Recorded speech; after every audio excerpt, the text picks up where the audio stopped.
somehow they transcend into tragedy.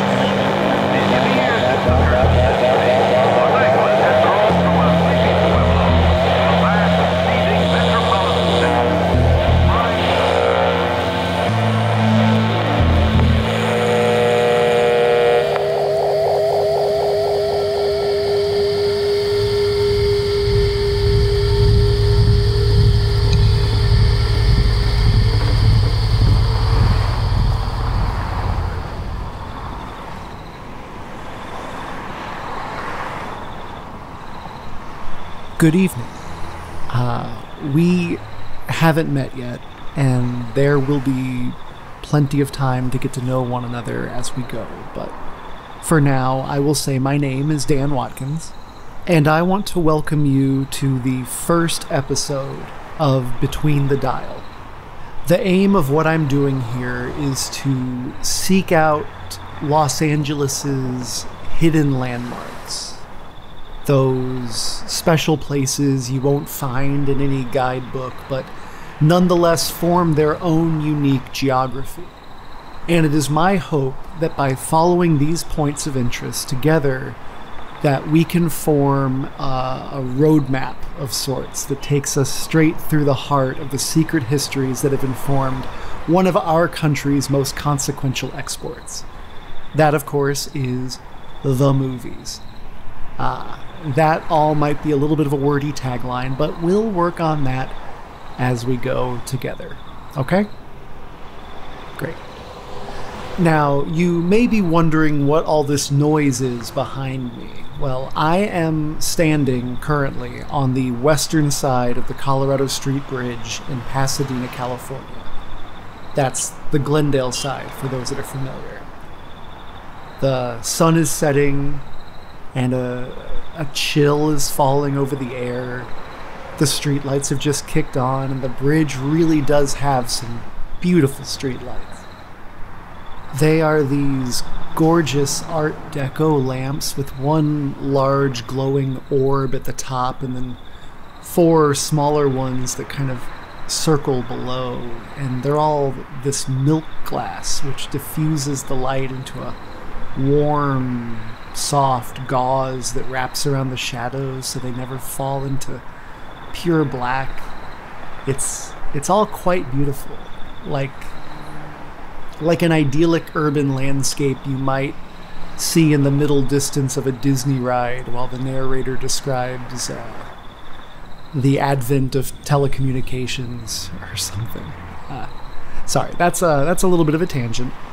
You didn't come here to listen to me describe a bridge, and I thank you for your patience. But before we leave, I do want to tell you a story about the bridge. Its Christian name may be the Colorado Street Bridge, but it is known locally and colloquially as the Suicide Bridge. This is because, and I assume you have already guessed, the bridge has been a popular jumping-off point, shall we say, for those of us who have reached the ends of our ropes. The bridge got its nickname during the Great Depression, which, as the name would imply, saw an increase in suicides nationally. All in all, census data shows over 150 have successfully plunged to their deaths since the bridge opened in 1913. But since this is the first episode, I would like to quickly tell you about the first. Smith Osgood was a man who lived in Huntington Park, which is a neighborhood in south-central Los Angeles. He had managed to make it all the way to 70 years old before he made the trip north to Pasadena on November 16, 1919, 6 years after the bridge opened. Smith entered the bridge in the evening on foot and strolled along the sidewalk, next to those beautiful lights I mentioned. His decision to jump was not a spontaneous one, and we know this because as he was walking, he passed a fellow pedestrian. Osgood handed him a note and paid him to take it to the Pasadena police station. Osgood then walked to one of the many alcoves at the high point of the bridge, climbed over the railing, and jumped. True to his promise, the pedestrian delivered the note to the police department, and that note read, "Please telephone at once G.G. Wheat, undertaker, Huntington Park, to send for my body and prepare for its cremation. I am about to make the leap from your beautiful Colorado Street Bridge. Farewell, beautiful Pasadena. I have loved you so well." And I have to agree, it really is a beautiful bridge. But let's move on, shall we?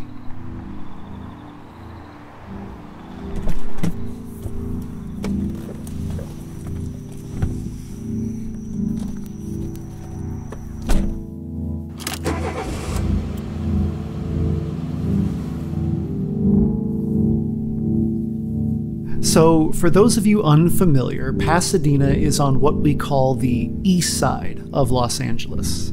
So, I'd like us to get in the car now and take a drive west.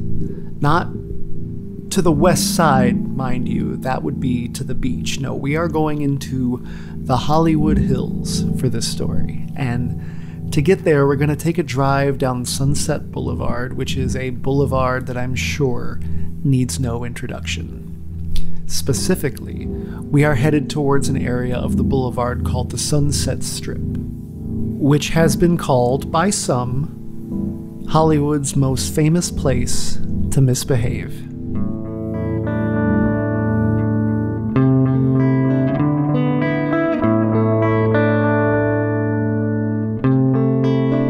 First recorded in city documents in 1880, Sunset Boulevard began as a 600-foot dirt road, and as it grew and pushed west, so did the city of Los Angeles. By the late 1890s, the boulevard extended all the way into what we now call West Hollywood, but at the time was known as the town of Sherman, founded by, and of course named after, General Moses Hazeltine Sherman. Now, for those of us local to Los Angeles, I'm sure a few of those names sound quite familiar, yes?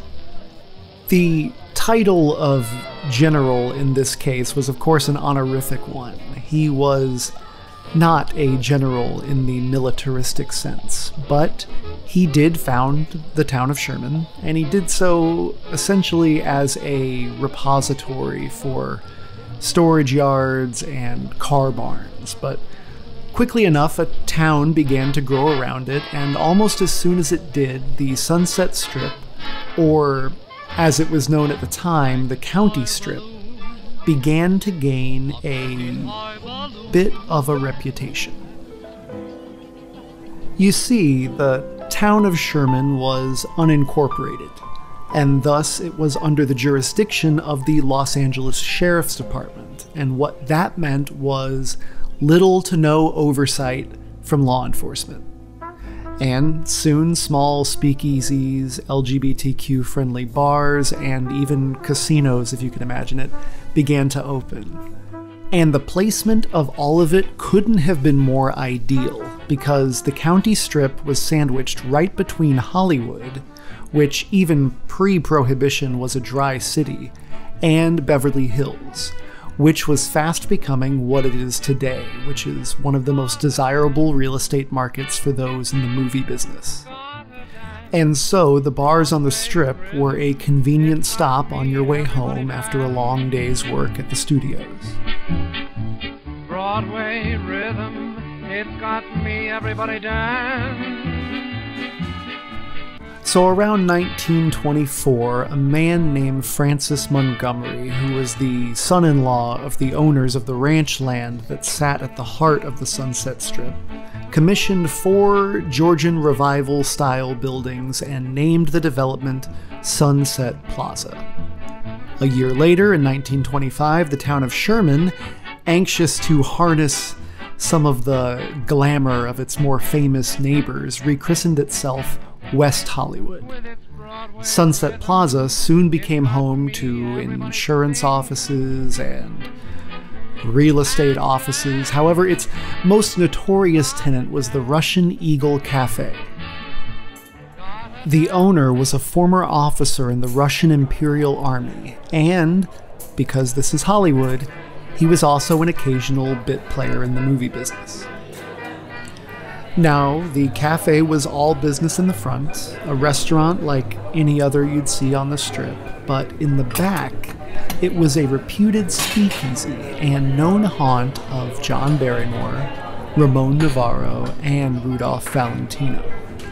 Rumor even has it that there was an opium den in an exclusive back room, though I can't verify that now, of course, because now it is a boutique that sells luxury eyewear. And that's the sort of thing we see as we head down Sunset today and take a right at Sunset Plaza Drive. We are going to follow this road all the way up into the hills. Eventually the drive will turn into Rising Glen Road, and that's the one that will get us to our destination. 1893 Rising Glen Road. The road more or less dead ends at this address, so it's pretty hard to miss. The house that sits here today bears little resemblance to the one that was here in 2001 when it was purchased by Britney Spears, who, for those of you who weren't around, was 20 years old, operating at the top of her game, and dating fellow pop music royalty NSYNC member Justin Timberlake. Almost from the drop, Britney seemed to feel uneasy in the house. Nothing concrete, just a feeling. This, however, would predictably take a turn for the worse. Britney at this time was in the infancy of the hard partying that would eventually give way to full-blown substance abuse. And it was after a particularly taxing binge that Spears' makeup artist, Julianne Kay, suggested that they bring in her Reiki healer friend to come to the house and reset the vibes. And so they did, but like so many Reiki sessions, this one had some unintended and very negative consequences. Believe what you want about Reiki, but it seems like no one is doing it right, because there are always unintended consequences, it seems. Anyway, after the healer left, Britney began to experience two intense, malevolent energies. One male and one female, who she claimed were intent on throwing her down her staircase. Britney was certain that the Reiki healer must have opened some sort of hell portal in her home. So certain was she that she eventually moved into the Casa del Mar Hotel in Santa Monica and decided never to return to the house at Rising Glen Road. That was that. Now, lest you feel that this is some kind of fluke, it's worth mentioning that this was not Britney's only run-in with the paranormal. After her breakup with Justin Timberlake, long after she left the Rising Glen home, Britney Spears took a road trip with a friend to Sedona, Arizona, and it was there that she states in her memoir that she made contact with what would appear to be an extraterrestrial entity. Nothing explicit. Much like the Rising Glen experience, this was simply an energy in the air, though this one was not as explicitly malevolent. That road trip, however, is a story for another time. Right now, we are still with Britney in the Casa del Mar Hotel. Not only was Britney Spears determined never to return to the home at Rising Glen Road, her desire was also to sell the home fully furnished, as she believed that anything that had crossed that threshold was tainted with, at best, bad energy, and at worst, a malevolent spirit that meant to do her serious harm. And sell it fully furnished, Britney Spears did. In 2003, she sold it to fellow Brittany Murphy, and her mother, Sharon. I love that. You can actually see a fairly comprehensive tour of the Rising Glen home in an episode of MTV Diary, in which Brittany Murphy gives a tour of her then recently purchased house.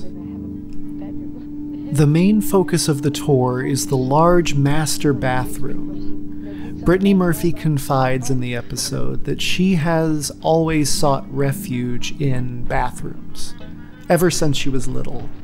She saw it as a nice, quiet place where she could relax without anyone bothering her. She would read fashion and gossip magazines there, try on makeup, and even occasionally she would sleep in the bathtub. And the bathroom is incredible. I've always found sanctuary in the bathroom of wherever we were living, whether it was a house or an apartment. I remember sleeping in the bathtub when I was a little girl. I thought it was really just private and nice. I'm gonna be so embarrassed by this when I see it. Then in 2007, the household grew by one, in the form of Brittany Murphy's fiancé, Simon Monjack. Now, before we talk about their time in the house and the end that I'm sure most of you are already well aware of, I'd like to talk a little bit more about Simon. The angel who got hooked up with the wrong people. Who's she talking about? Oh, she's probably talking about me, I'm guessing. I mean, You see, Simon was one of those Hollywood characters who never actually made it, but always projected the illusion that he had. He certainly came close, closer than most do for sure, but history will ultimately remember him, much to his chagrin, I'm sure, as Brittany Murphy's husband. Simon was born in the UK, and he wrote, directed, and produced a film that has, in some circles, been referred to as a B-movie called 2 Days, 9 Lives in the year 2000. This film, unfortunately, failed to break him into the industry he so wanted to be a part of, and to this day, his only other real credit is a story-by credit on the Edie Sedgwick biopic Factory Girl. And while that does sound impressive, any insider will tell you that the reason he was given that credit is because he filed a frivolous lawsuit against the production company, claiming that they had stolen his script. The director of the film, Greg Hickenlooper, maintains that Simon Monjack had nothing to do with Factory Girl. But they did settle the lawsuit and gave him story-by credit because he was determined to hold this little film hostage until he was otherwise remunerated. And this story more or less sums up Simon's Hollywood career, and cements his reputation, at least in my opinion, as a certifiable con man. Nevertheless, Brittany and Simon were married, at the Rising Glen home actually, in a very private ceremony, and it goes without saying that a fair few were concerned that their relationship was moving too quickly. They had only begun dating 4 months prior, and Simon was barely a year out of his previous marriage, but alas, marry they did. At this point in her life, Brittany Murphy's career was miles away from what would ultimately be its peak. She had steady voice work, to be sure, but her live-action films were relegated to mild indie fare and ill-received genre films, both of which were seen by few and received limited, if any, theatrical release. Some were worried that Simon was coming between Brittany and her friends and family, or at least Jamie Priestley said as much, saying that she and Brittany were close before she married quote-unquote him, but I don't know anything about that. What I do know is that in 2009, Brittany Murphy took a job on a low-budget horror film called The Caller, which was set to film in Puerto Rico. She would be fired from that film after 2 days of work, and a few days after that, Brittany Murphy would die in her home at the age of 32.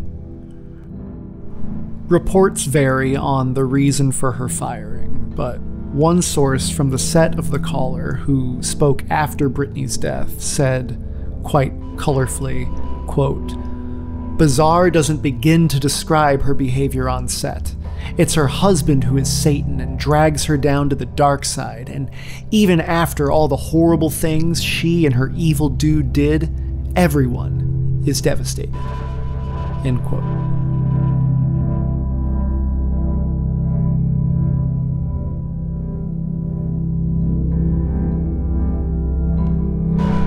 At 8 a.m. on December 20th, 2009, the Los Angeles Fire Department responded to a medical request at the Los Angeles home Murphy and Monjack shared.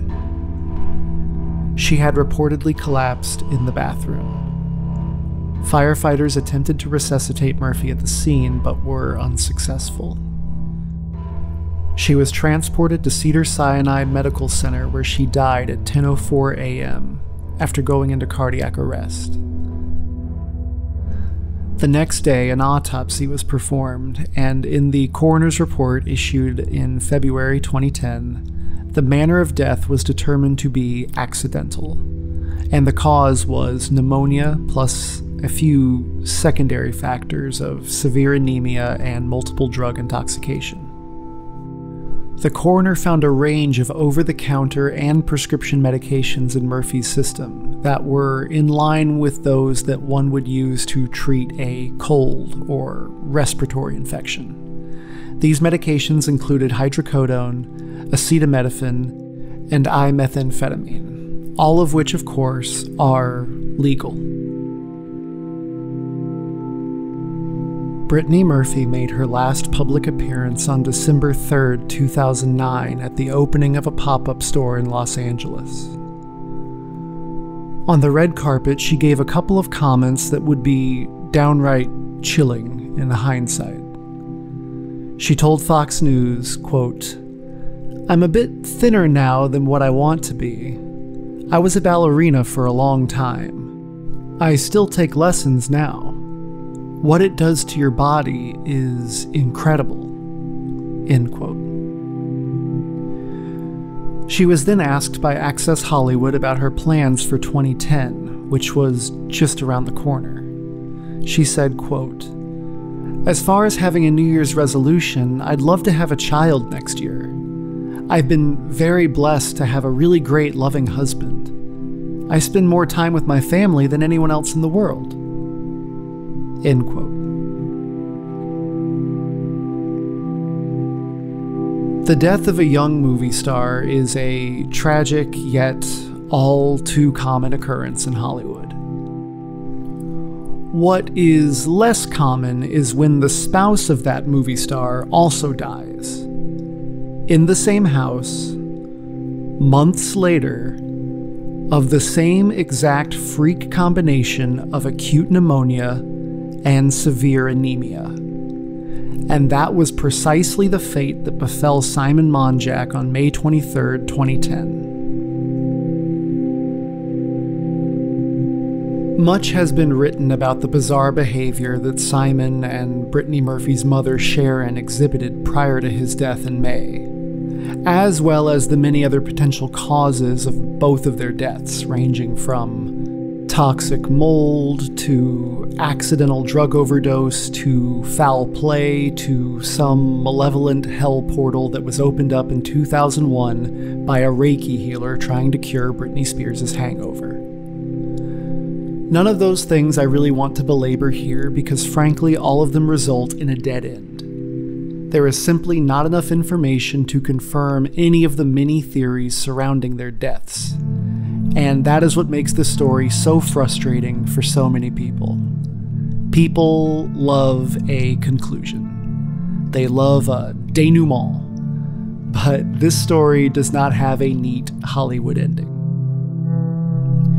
Instead, it ends with two people, Brittany Murphy's mother Sharon and her father Angelo, both creating fake charities in their daughter's name and collecting donations, all of which went seemingly to no one but themselves.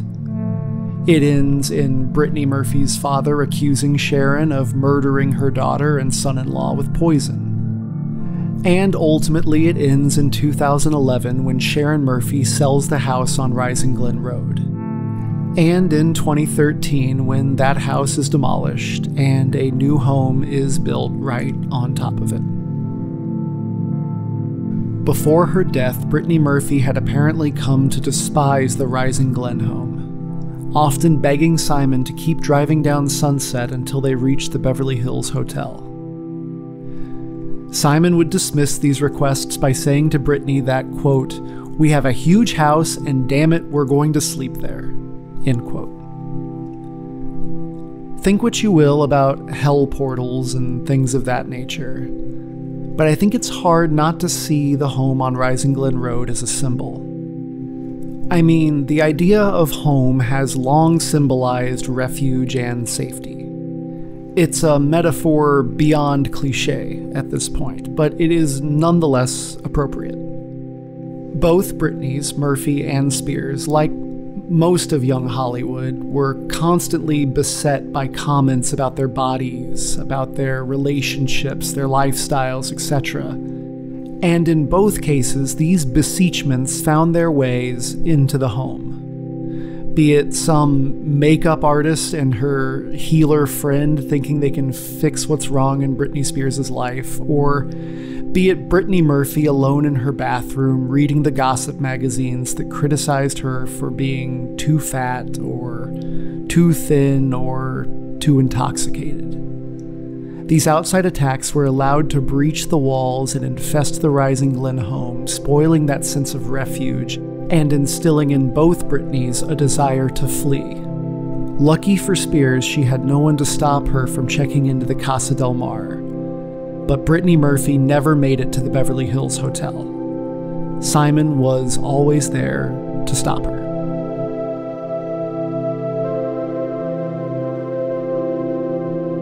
Anyways, it's getting late, and we should probably be getting home. Thank you for spending this time with me, but for today, this is where we will have to part ways.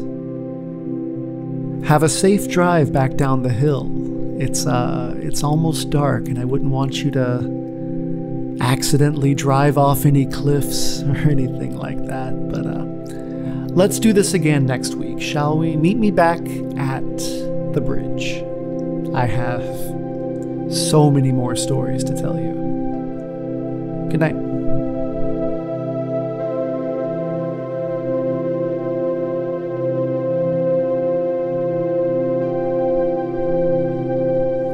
Between the Dial was written and produced by me, Daniel Watkins. If you like the music, that's by Chestnut, which is an experimental music project featuring myself and fellow artist Christina Santa Cruz. And if you can't get enough of me talking or scary stories, then Christina Santa Cruz and I also host horror movies every Wednesday in October beginning at 7 p.m. Pacific Time, in a series we call Monster Hump Day. Head to landturtlerecords.com to find out more about all of that and all the other stuff we do. And if you want to follow me on social, I'm on Instagram at Epcot Fitzgerald. That's Epcot_Fitzgerald. Get home safe, y'all.